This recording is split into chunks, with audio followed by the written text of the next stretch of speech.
just walk.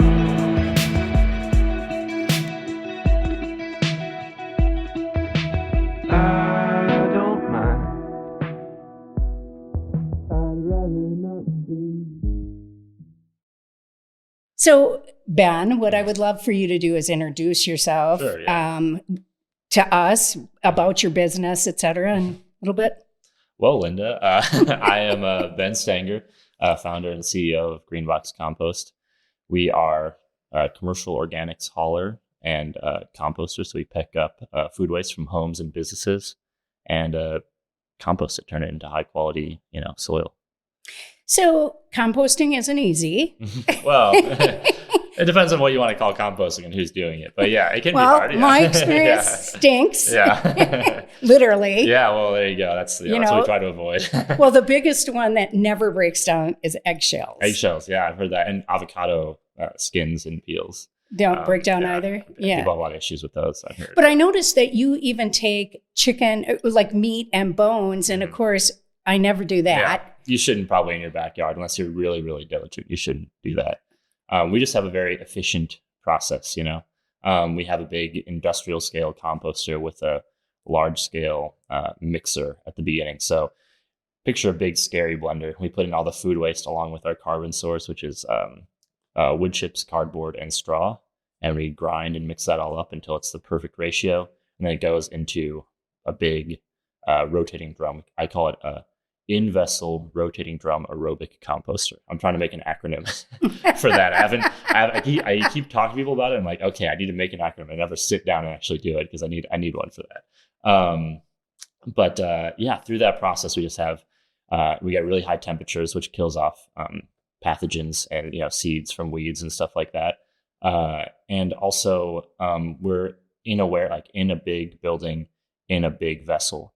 And so between those two things, we don't have issues of pests either. And so we're just set up to compost any food waste. And that's our big selling point, and our big, kind of goal is to make composting extremely easy, clean, simple for people who compost with us, as opposed to, trying to wade through the difficulties of backyard composting. Well, I'm going to tell you, actually, composting is stressful and we're trying to take the stress out of it. Well, right, which is good because I really feel all this guilt about the fact that my compost doesn't work. So I often end up throwing stuff away in the landfill that I don't feel good about. Yeah.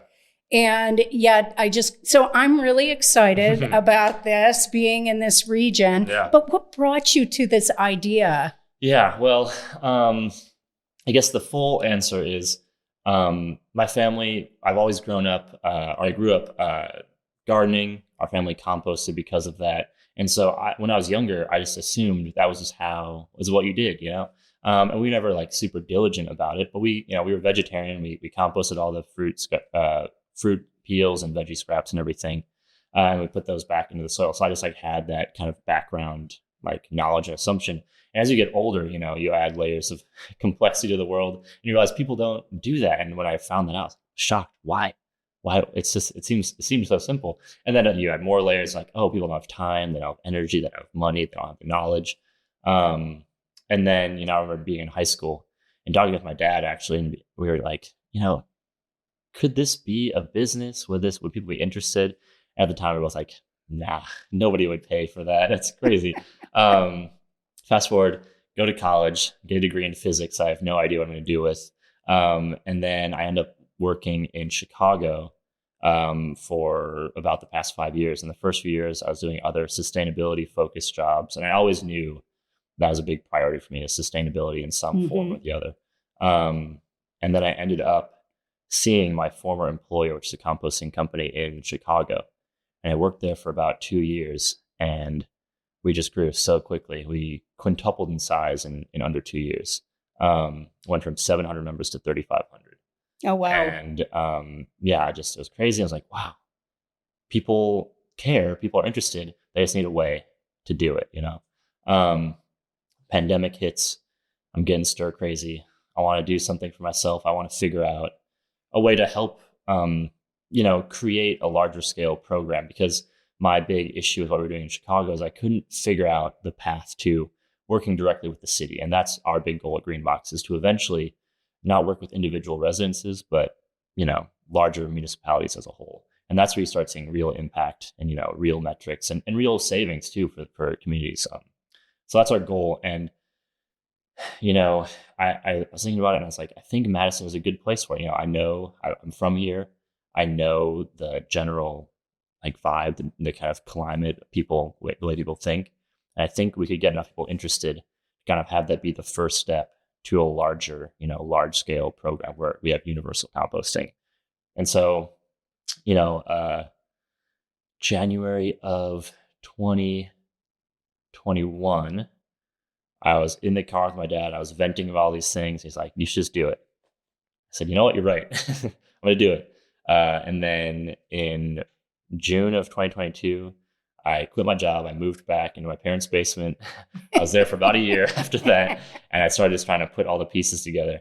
Well, it's a really capital intensive. It can be, yeah. I mean, I think people, they see the equipment that we're using and like, oh, it's got to be crazy expensive. And it is expensive. It does take, you have to convince people that it's worth the risk kind of, and that it's worth, taking those loans out or whatever. But compared to some things, it's actually not that, it's like depending on, it's all a matter of perspective, I guess.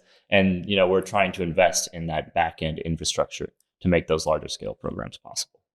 So where are you actually located in the Madison area? We're located in the Madison area. We're located in Sun Prairie. Okay, so Sun Prairie. Nearby. And there's a whole issue with zoning and real estate and like trying to get people on board with the idea. And one of the big hurdles that we first had to cross was zoning, was finding a place where we could actually do the composting. And so we shopped around, and there were a bunch of municipalities that actually had ordinances on the book that specifically prohibited food scrap composting because they're worried about pests or all that sort of stuff. Fortunately, we found Sun Prairie, and they're willing to work with us on amending their zoning code. And so we actually put forth an amendment to allow for food scrap composting under very specific circumstances. And so we did that, and we got the permit there. It passed unanimously. So that was like our first big win in November of 2021. And then 3 months later, in February of 2022, we did our first collections. I was driving around in my Subaru, like 25 members, 25 buckets, dropped them all off. We were composting probably about 200 pounds a week, maybe less than that. And now today we have like 720 members, including a bunch of businesses in the downtown Madison area. And we're composting about 8 tons a week right now. So I noticed that you have quite a few employees now. There's 7 of us, I think. Well, that's quite a growth in a couple years. It's much more fun that way too, I have to say. When it was first just me in this big warehouse, and I'm just like, dumping buckets, and like, I'm crazy. What am I doing here? This is nuts.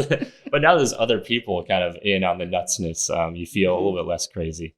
And it's more fun, it's fun to have, like, it's really satisfying to bring people along and to like, galvanize and kind of create. And I'm not doing it on my own, but like be part of the process of, creating this momentum in that direction. And so, like I said, it's a lot more fun to have other people along for the ride now. Well, I know you brought a bucket. Oh, yeah. So maybe you can kind of show us. Yeah, sure. So the basic thing. You might have to put them on the table so you can see them. You can see this. So it's actually full. This is actually my sister's bucket because I didn't have one at my house. I left it at the warehouse. So it's a 4-gallon bucket. It's square, as you can see. I don't know if we can see the logo. Oh, yeah, there. Fits most places. If we want, I don't know if this is going to be, hopefully it's not too gross. Oh, too gross in there. But we can see kind of, we got a lot of pucks from an espresso machine, and I don't know if you can see. I don't know, is that? Yeah, you can kind of see that. And it doesn't really stink. Yeah, it's mostly, unfortunately. Coffee grounds are one of the things I worry about the most.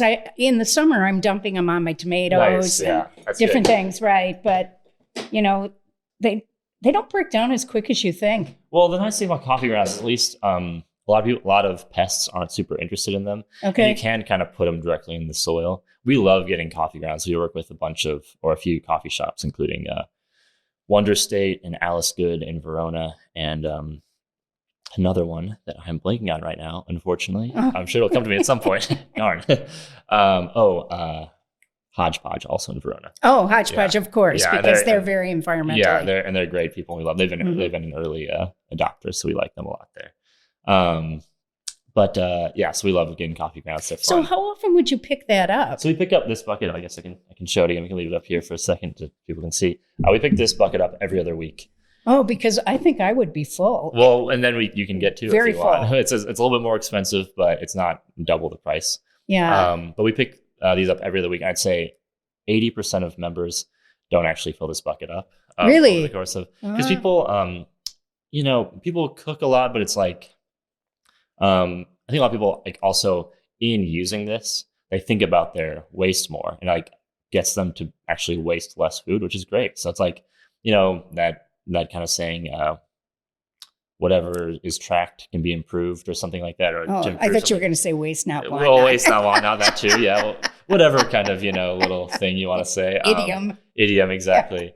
Yeah. But it makes people think about it, which is good. I mean, that's the whole point, is you kind of start to think about your footprint and impact, and like also in a broader sense, and think about there's right now 700 other people doing this as well, and what is that greater impact, and how can we expand that circle and get more people involved. And so I think it's just like kind of starts that thought process a little bit. And so where are you taking the compost, or who are you selling the compost to afterwards? Sure. So mostly it goes back to members. We give. Awesome. Yeah. We give not a ton. We give like a 10-ish pound bag back to members twice a year. In fact, we have an event coming up on Saturday, April 20th. Okay. At North Street with, the Cafe Domestique Bloom Bake Shop and Youngblood Brewing Company, kind of like cooperative space out there on North, where we're going to give a bunch of compost back to members, and there'll be kind of like a general sustainability like market event. I can't remember what we're calling it.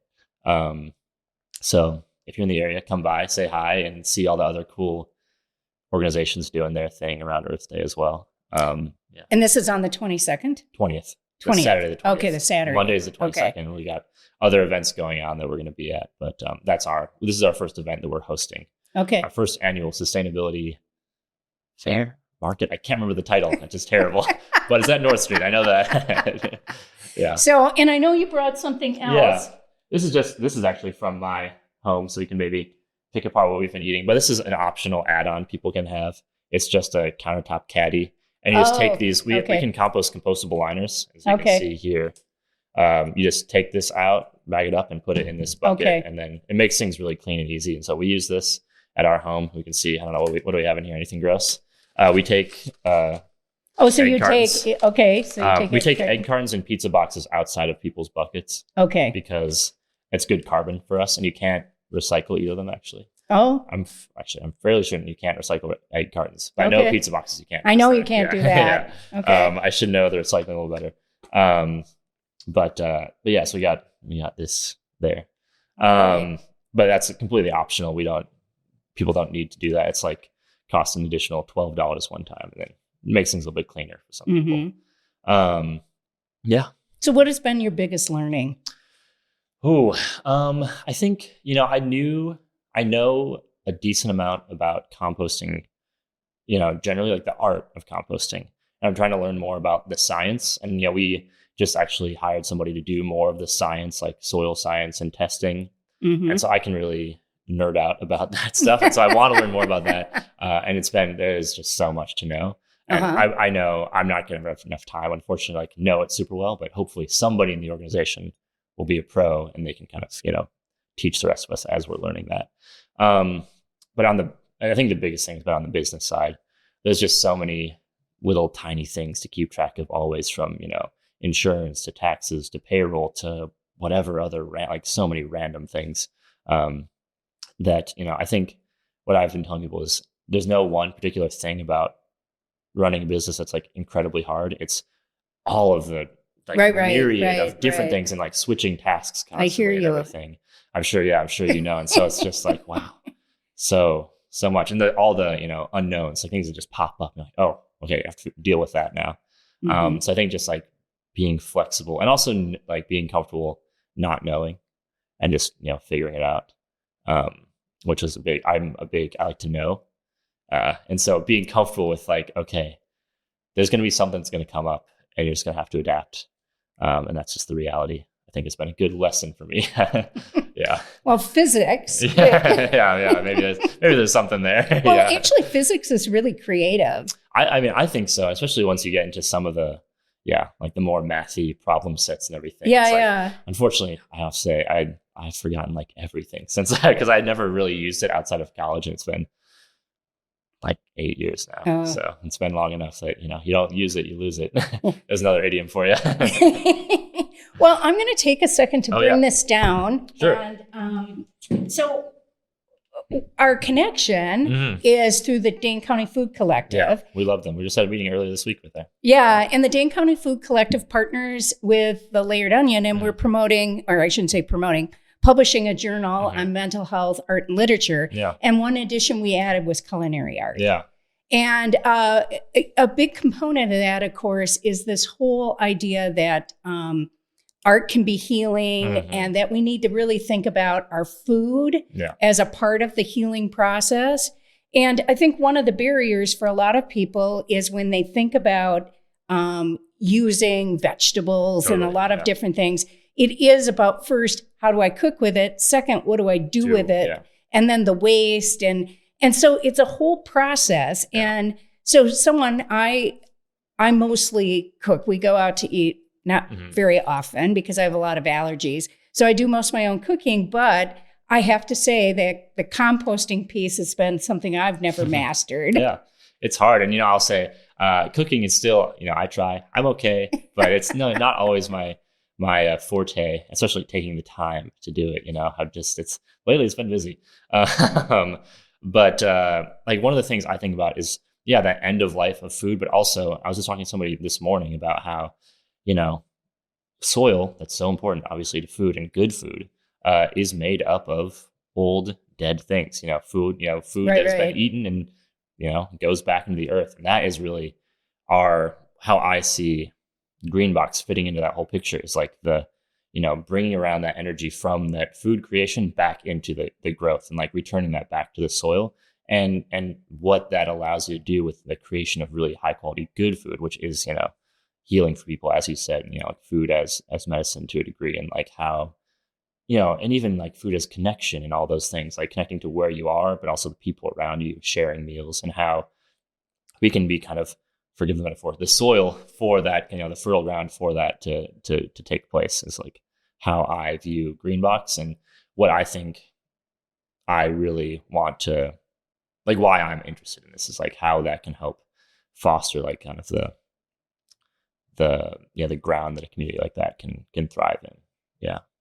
So I know that you also, though, are an artist. A ceramic artist. I know. I wish I had had time to go grab some of my things, but kind of tell me about the connection between your ceramics and that, and creativity, and being an entrepreneur. Well, I think the big thing is that, not to put too much emphasis on it, but I think it's part of being like a whole person. I think it's good for people to create. I believe that as like a core value, that creation, especially on the flip side of consumption, creation is very, it's an important expression of humanity, and so being able to do that, especially for yourself, especially if you can, like with your own hands or with your own, is really important, even if you don't necessarily share it, or if it's just but if it's just cooking, food for yourself and your family. That act of creation is really important, as you said, healing, I think. And so, and I think also it just gets you to think in different ways, and, having a certain constraint or a certain medium to work with gets your mind activated, in a different way. That's not only fun, but I think like, rewarding and important, and, connects you to something, and that's, I think people want that. They want that connection to something, tap into something kind of bigger. And also it's fun, it's fun to, I throw ceramics a decent amount, less so lately. And just like, creating a form from a lump of clay, to, a really a cool Are face. most your pieces more sculpture or functional art? I would say, more sculpture. I like making vases a lot. And so I guess I don't know if you'd call that functional or it functions as a vase. Yeah, that's functional art. Yeah, but it's more like I said, a lot of my stuff is at my parents' place right now because I've been, bouncing around and I had been living there. And so there's a lot of vases, on different shelves and everything. And there's a few that I really like that I wish I could have brought in. I can send you a photo if you want to put it. Yeah, that'd be great. Awesome. Put in a little like slide there or something. But yeah, I just really I think I value form. And I think that's one of the things, if you want to tie it back to, Green Box, like giving form to the energy around, like people wanting to compost and trying to like create that out of, there's the lump of raw clay energy, whatever you want to talk here. And trying to give that some sort of form as much as you can, I think is very satisfying. And like I said, just the act of creating, I think is very satisfying to me. And I think to a lot of people. And so being able to do that is very rewarding. Have you found that, when you're stressed out about the business, that then you want to throw more? Yes and no. Because I don't have a great setup right now, having to go to a studio can be a little bit much. But I do have some friends who are actual real ceramicists, like they're really good. And so tagging along with them and going with them kind of gets that energy back for me. And I think that's the big thing, is like what I found is very restorative for me, especially early on when I was working more solo, is being around other people. That's the big one. And like, I think that's a pretty common thing as well for people, is that kind of helps reminds you why you're doing stuff, like, oh yeah, other people. That's the important thing. And that's why, like, why compost? Other people. That's like always the why, And so being around that energy, and especially if, it's creative and artistic, that I think the combo there. When really did helps. You first get into ceramics? Actually, so I went to West High School here in Madison. Okay. And we had a really great ceramics teacher, Phil Lyons, who I think retired a little while ago. But he was great. And he was more of a production style. He did some sculpture, but the way that he taught pottery is more like, you're going to get really good at throwing bowls, and then throwing bigger bowls, and then vases, and then plates and stuff like that. And then I carried that through college. I did a bunch of independent studies in college, and the professor I had there was sculptor first, and then ceramics second. And so he was like, just go for it, do something crazy. And so I just started making these big, crazy vases. And eventually, me and a friend did a independent study called Big Pots, where we just made the biggest pots we could. I made a pot like that big, and I left it there because it's so heavy. I didn't want to transport it. So it's at Knox somewhere. Yeah. Yeah. So one of the things that we talked about, I've talked about with other guests, and one I just talked to, is about how the arts are not as emphasized in schools anymore. Yeah. And look at this, how creative and how this led to, you being an entrepreneur probably. Yeah. Well, I mean, I don't want to I don't know enough to really weigh in on educational policy at all. But I do think the idea of schools being like primarily only like trades, like you're going to learn math and science, I think that's leaving a lot the more human parts of education on the table. And I think that's really a tragedy. I think that understanding, or at least appreciating, or knowing how to digest, or be feeling comfortable creating art, is important. And I mean, I know budgets and everything, and so I don't have the answer there, but I do think it's a tragedy to not have access to that. And it means just, that people can afford it will find it outside of school, and people who can't will just not have it. And so it's it becomes a class thing at that point then, and that's really unfortunate. Actually, I want to circle back a little bit to Green Box by something you just said, because it became arts kind of becomes a have and have nots. Yeah. You said as people have to go out and find it themselves if it's not in public education. But how do we make composting affordable for people that, because it is not. No. Yeah. And I know, and it's something that I think about it every day, and it is a tragedy. And, our goal is to be a part of a universal composting program for, municipalities within Dane County, and more broadly, across the Midwest, ideally, hopefully. We're only 2 years in, so that's we can't get too far ahead of ourselves. But it's good to remember like why you want to do these things. And so, I mean, the big thing is, trash and recycling are paid for by taxes in the Madison area for the most part.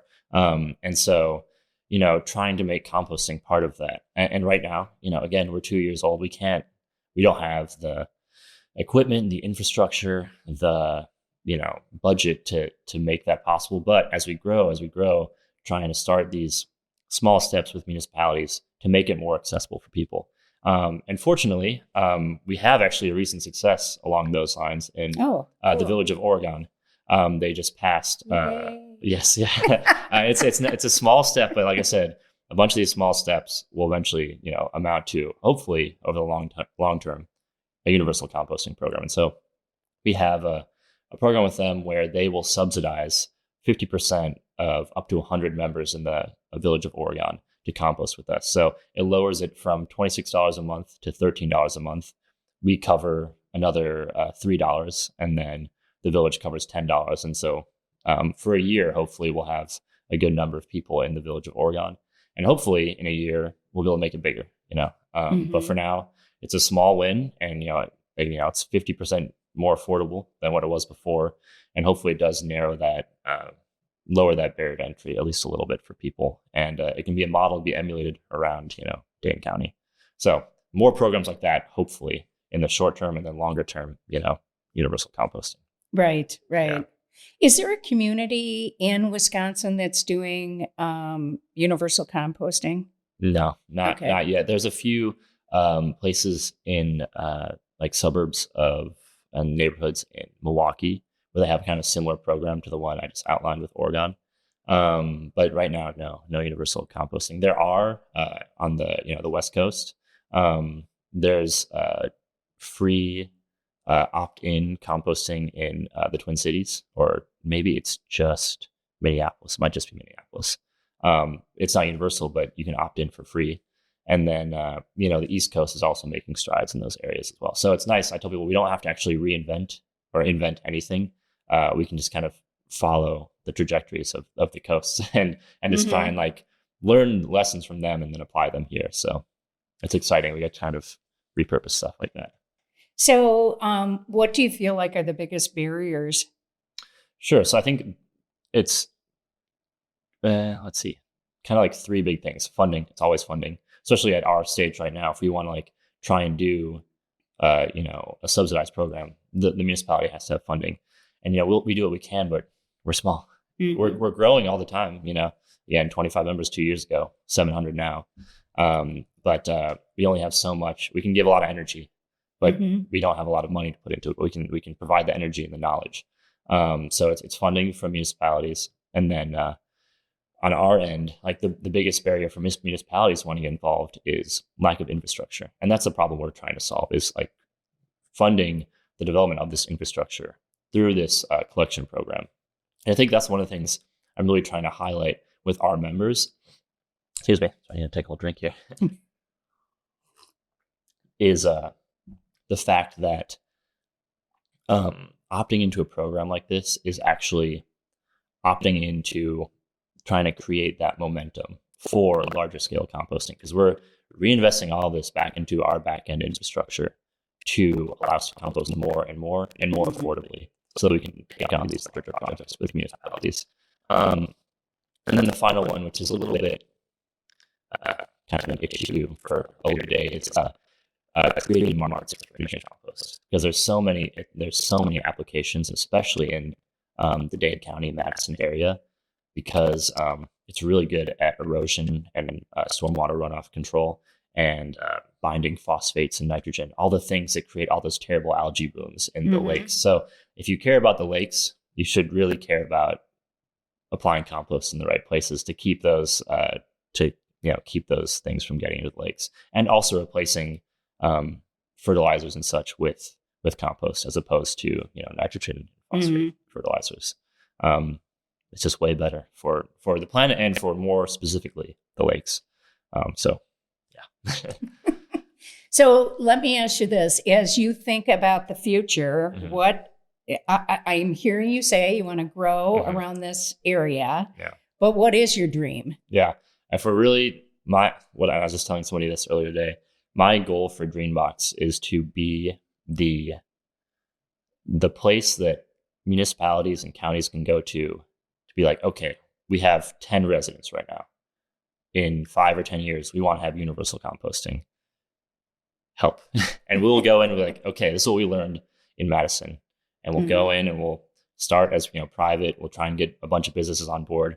We'll be the the pebble that starts the avalanche or whatever. And we'll kind of get that momentum. And we'll know here's the steps, here's the game plan to get from 10 residents, 200 pounds a week to, 700 residents, 8 tons a week to 7,000, 20,000 residents, 100 tons a week to, we're doing all of it. And we'll have that game plan and we'll know the steps to take and like a timeline and the general idea. And so my goal is, if we can make Madison work or even have it look like it's working, go to another city and do that again and try and really, fine tune that process and get that impact across a broader swath of area. Yeah. Do you think that there's a climate issue to make a community so what happened in Oregon that you felt like that kind of worked there versus other? Well, the interesting thing is like a place the size of Oregon, it just takes a few people who are really committed. And in this case, it was their newly formed, they'd met twice, I think, a sustainability committee on their village board that was just really interested in the idea. Like, yes, we're going to do it. And it was perfect because they wanted a keystone project to start off their sustainability committee. And we wanted to help, we wanted to be in Oregon and have a good way to get enough people there. And so it worked perfectly. And so places that size, it just takes a few motivated individuals, quite frankly, to start. And then, with that core, you start kind of that snowball effect of getting other people on board and showing people that's possible. Because I think one of the things that I like about composting, and I hope Greenbox does, is it gives people a tangible, like daily thing they can do to impact, their carbon footprint, the climate, climate change in a way that a lot of things like that aren't attainable. You drive every day, if you can, maybe you drive an electric car, but those are expensive and it's a big purchase. And, this is, a small-ish, still prohibitive to some people, monthly fee that allows you to have like a positive impact every day. And I think that can be powerful for people, especially if you see other people doing that. Now that I walk around, at least for me personally, I see green boxes everywhere. I'm like, yes, that's amazing. I hope other people see that too. And like, I'm not alone, I'm not alone in doing and caring about this. And, having a community of people that care about that. And so I think that's a big thing. I mean, in terms of like larger scale, like municipalities and such, I think it's, like I said, a lot of those slow, steady steps and knowing that, there's going to be a kind of a long timeline. And so starting with the right end in mind, which is like, how do we get all food waste out of landfills? Because I think that's both an important and a realistic goal. It's an attainable goal. There's places that do that. And so knowing that like, okay, the zero waste event that we host this summer, the reason we're doing that is not that event, it's the next event that's bigger, or, the pilot program that's going to have 100 people composting, or eventually the whole city composting. And just like knowing that's the goal and planning with that in mind. And so hopefully we can help be that like kind of cohesive presence that's like guiding those steps. Again, that's the goal. Well, it sounds like a grand goal. Well, yeah. And I'm excited. I'm excited. So I'm going to hopefully, when can I have a green box in my... You know what? Hopefully there'll be something going out tomorrow. We're meeting tomorrow to kind of talk about that with the Village of Oregon. And then on Monday, we're going to be interviewed by the Oregon Observer. Yeah. And then hopefully sometime that week, there'll be a bunch of like flyers up in, coffee shops and the public library, and you'll get emails maybe, or there'll be social media posts. We're going to do a whole blitz. So hopefully everybody knows about it. Well, that sounds cool. Yeah. And I can't wait to see some of your ceramics. Yes. Yeah. I'll send you some photos. So, yeah. Hopefully, yeah. I'm not lying. I do make ceramics sometimes. No, I know. Yeah. And I think it's a big part of creativity is really important. And as I said, it's a big part of healing. Totally. Yeah. And staying well. Yeah. It's like, because you can't work all the time, and you need something like that. I think most people do. Yeah. Well, and I feel like, I have a few gray hairs here, but I feel like the generation behind me has been better about thinking about work-life balance. And I think part of it is because they witnessed the burnout. Exactly. Yeah, they witnessed things that they didn't want to do. And of course, the irony of then cutting, art from school programs. So right, we have right. to figure out how to get that energy back where it really matters. What a shame. Yeah. And I was really into the arts when I was young, and then I, like most people, felt like, you gotta work. Yeah, right, can't do that. Yeah, be realistic or whatever. Right. So I hope other people don't feel that way. Yeah, me anymore. too. Yeah. So if there was one thing that you could tell 10-year-old Ben, oh wow, what would you tell 10-year-old Ben? That's a good question. I think. I was very shy, I think, when I was younger and bookish, which I don't think is a bad thing. But I'd say, get out there more, do, because now a lot of what I do is go out and talk with people, it's so satisfying to learn not only what they're doing, but how we can work together and how we can try to make things better. And that's just, it really gets me going. And so I have a lot of fun with that. I think I'd try to push myself to get out there a little bit more as a 10-year-old and older maybe, but just so don't be afraid to talk introvert? I think I've learned to kind of harness that to be more extroverted actually, but I think generally I think I was definitely an introvert for most of my life. A reformed introvert maybe, I don't know. Well, I think it's really interesting in other cultures, especially in Southeast Asia, they really are into the Myers-Briggs. But interesting. They're into the Myers-Briggs, how it evolves. Oh, interesting. So, how you change that. Yes, yeah. I actually know my Myers-Briggs right now. I've taken enough of those little, aptitude tests that, INTJ. So, I am INFP. INFP. So. Okay. I forget what the letters mean, honestly. I guess it's seared into my brain, Well, thank you so much for joining us. It was great. And I'll look forward to this. Yeah. Actually, my neighbor, Kitty Corner, who is on the sustainability committee. Oh, yeah. What is it? Denise, if you remember the really tall woman. I've been working a lot with... she's a meteorologist. Lynn McDaniel, if you know that name. Oh, yeah. She just got reelected. Yeah, and that's what she, we passed the thing, and then she's like, oh, yeah, so you might not be working with me. We'll have to see how tomorrow, because I was on Monday and then Tuesday elections. Wednesday, got an email. I'm still there. So I'm excited to be working with her more. Yeah. No, I think this is grand. In fact, that was one of the biggest things I was going to say. I cannot wait to get rid of my composter. Yeah, well, we're happy to take it off your hands. That's what we do. So I do. What is the biggest offender as far as somebody putting something in that you don't? Yeah, actually, that's great to touch on really quick, because generally we don't have much of an issue because people pay. Because the way we find people, it generally self-selects people who really want to, do it the right way. But you've heard of wish cycling, right? And so there's unfortunately a lot of greenwashing and false claims about compostable items like coffee cups and bowls and forks and knives and things that say they're biodegradable, which doesn't really actually mean anything. Biodegradable is actually everything on the long enough timeline is biodegradable. And it's kind of a claim that some companies make that's unfortunate because so people put things that they think are compostable into their boxes. Whatever it is like a coffee cup that is lined with something that, it says biodegradable. And they put composting is biodegrading. You put it in there and then it comes out the other end of our system. Unfortunately that's not true. And so we have to do a lot of counteracting and educating about what compostable items truly are compostable. And so, what certifications to look for and everything. And so BPI and TUV, those are the big ones. Those are the big ones. Yeah. So those ecopods, do you have to take them apart? For K-cups, Keurig machines.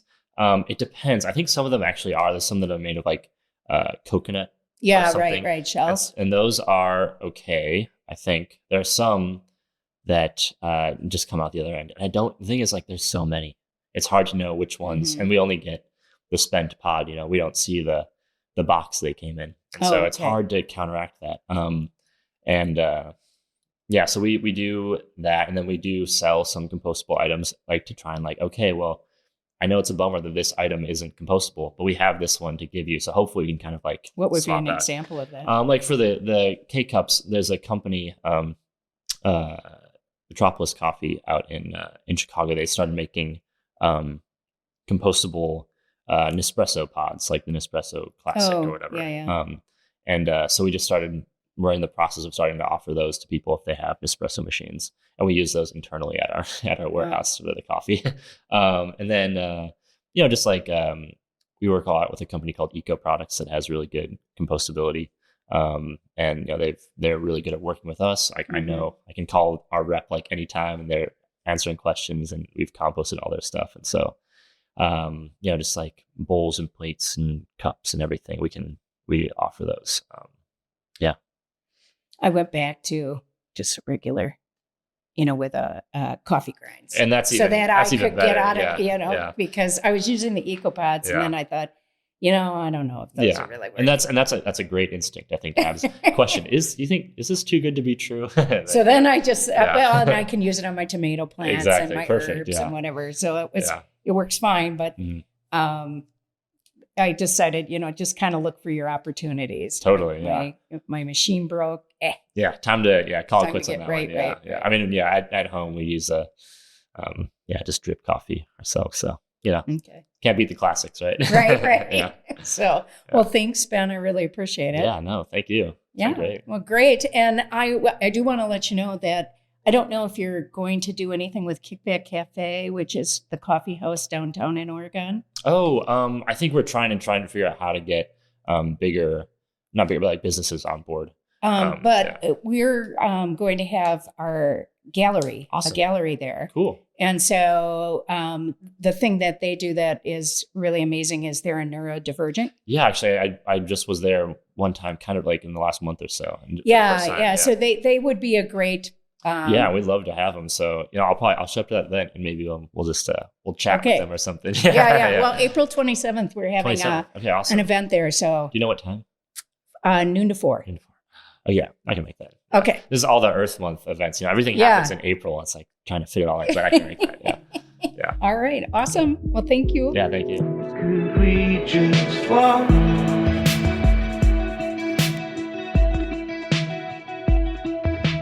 I don't mind.